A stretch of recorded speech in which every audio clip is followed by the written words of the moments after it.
السلام علیکم ورحمۃ اللہ وبرکاتہ۔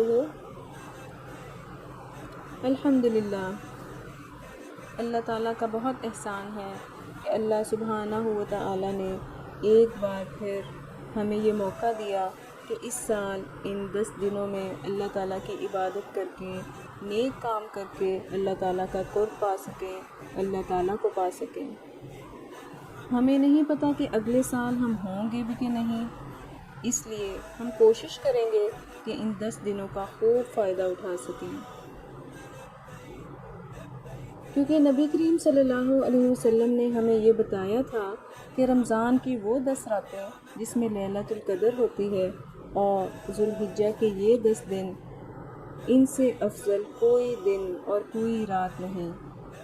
تو پھر ان 10 دنوں میں ہم کیوں نہ اللہ تعالیٰ کے پسندیدہ کام کریں، اللہ تعالیٰ کا خوب ذکر کریں، اللہ تعالیٰ کو یاد کریں۔ یہ 10 دن اللہ تعالیٰ کو منانے کے بہترین دن ہیں۔ صحابہ کرام بھی ان دنوں میں خوب عبادت کرتے، ذکر کرتے، تکبیرات پڑھتے۔ آپ ان 10 دنوں کی عبادت کا اندازہ لگائیے کہ صرف ایک دن کا روزہ یعنی 9 ذی الحجہ یوم عرفہ کا روزہ ہمارے گزرے ہوئے 1 سال کے گناہ اور آنے والے 1 سال کے گناہ کا کفارہ بن جائے گا۔ ویسے تو اللہ تعالیٰ اجر دینے پہ آئیں تو 7 گنا سے بڑھا کر 700 گنا تک میں جا سکتے ہیں، لیکن ہمیں بھی کوشش کرنی ہے کہ ان دنوں کا خوب فائدہ اٹھا سکیں۔